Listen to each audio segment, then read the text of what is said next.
I am incredibly excited for another run with this team. We just had so much fun at our Big Ten tournament, really having a lot of things come together and play our best basketball. And it feels like it's been a really long time since we got to tip it up. And so we're just super excited for the opportunity that's in front of us. And I love coaching this team so much. And to have that opportunity again here tomorrow, we're incredibly excited to get it going. Okay, questions?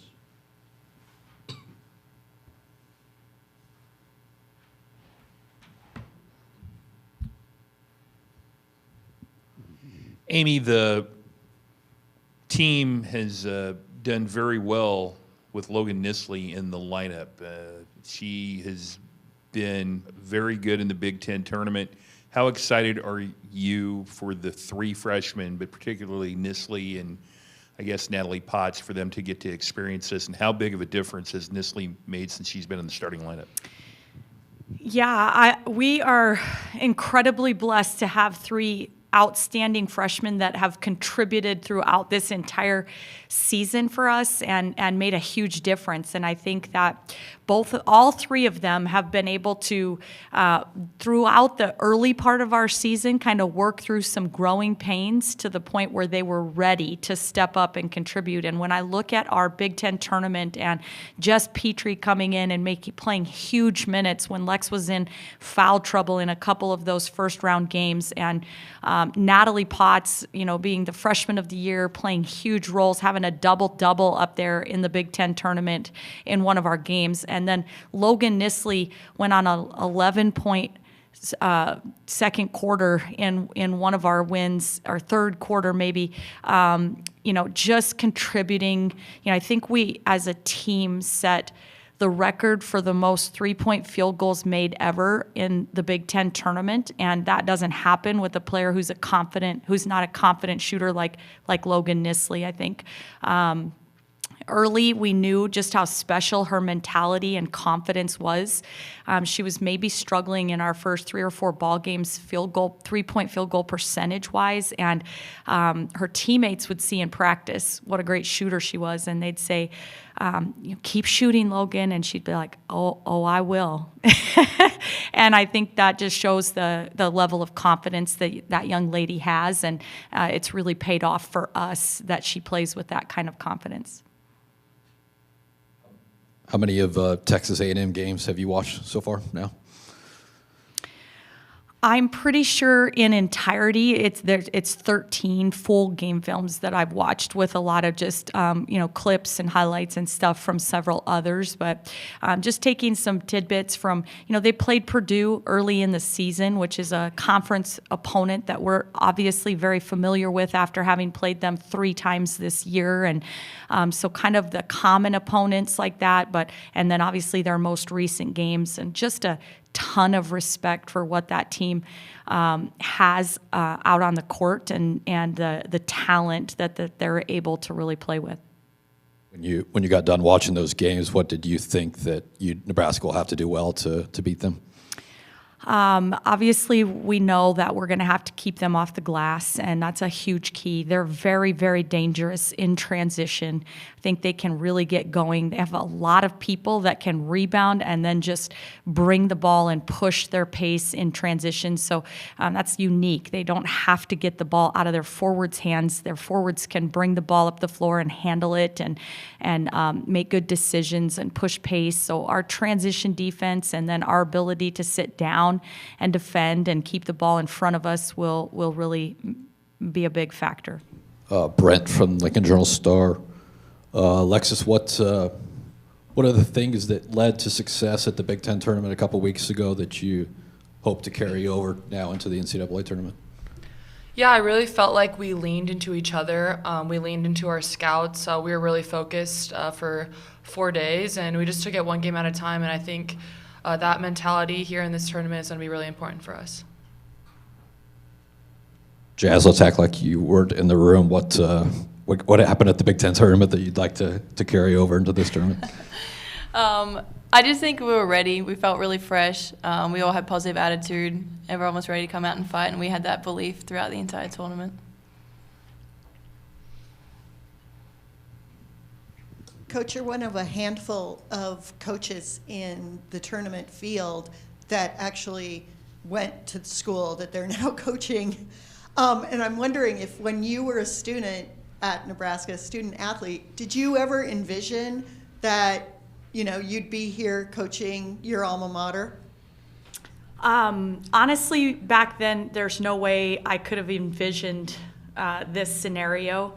I walked on the basketball team at Nebraska, and eventually, after a couple of years, earned a scholarship and was just so honored to be a part of it, and now to be back actually leading the program. I think sometimes when you're in that role where, I don't know, I joke all the time about being in the 30-30 club, where if we were up 30 or down 30, I was going to get 30 seconds of playing time. But sometimes when that's what your role is, you learn a lot from being over on that sideline, and you look at and think the game in a different manner. I think my dad was a high school coach my whole life growing up. I think I always craved watching film, breaking down film. I think I've had that coaching in my blood for a long time. So I feel honored to have the opportunity to be back leading this program that I loved being a part of as a player. And so I don't think I saw it back then, but incredibly grateful for that opportunity now. Just know we're going to keep questions for Coach Williams toward the end, so if we can address them as student athletes first. Thank you. I have a quick question for Jaz, if that's okay. A lot of people point to that game against Iowa as kind of the defining moment of your season, but what would you say is the defining moment of your season, and when do you think that the team kind of coalesced? Yeah, I definitely think we showed glimpses throughout the season, but I think we've really come together just in this Big Ten tournament. I think that everything we've learned through the wins and through the losses, we really put together, and we were able to show out there in Minnesota. And I think that we're kind of going to run with that, and I think we're all really positive right now.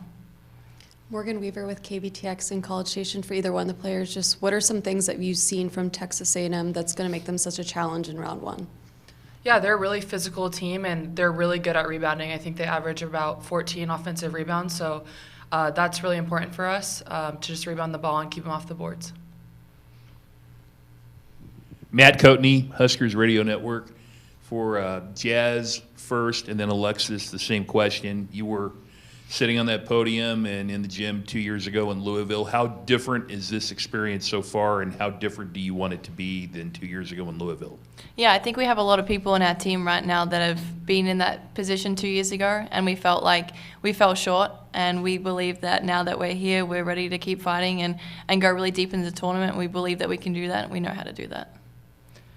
Yeah, I think a lot of us that year didn't have a lot of experience in the NCAA tournament, and now us both being here, this is our third year here together, we're ready to be here and win games. I think that's kind of a different mentality than we're excited to be in the tournament, honored to be a part of it, and now we're here to finish some business. So, Lex, what are the ways that this week has felt different, and the NCAA team tournament is something different, and not just like going to play Michigan State or going to play Minnesota or something? Yeah, there's obviously a lot of excitement around it. It's the most important part of the year. This is what you prepared for all year, is making this tournament and winning games in this tournament. So there's a lot of excitement around it, and there's a lot of fun things that you get to do that you don't usually get to do in your regular season. Jaz, any particular emotions with being back in Oregon and just down the road from where your career started? And then specifically, I mean, what are your memories of being back in, or what memories come to mind being back in this building? Yeah, it definitely feels a little weird. We flew into Eugene, and then just some memories came back, and then we drove down here to Corvallis, and obviously I played here a couple times. I just remember walking down the hallway, which is kind of like a sad memory, but the last time I was here was when Kobe Bryant passed away, so it was kind of a weird feeling there with Sabrina and stuff, so it was pretty cool to be able to relive those memories with the people that I had it with, but also some sad ones, like Kobe passing away. Lex, what are the fun things you get to do in the NCAA tournament that aren't normal? What are examples? Yeah, I mean, you come a few days earlier, just kind of get to explore like the city, and obviously just you get like gifts and nice fun gear and just stuff like that. So it's a lot of fun.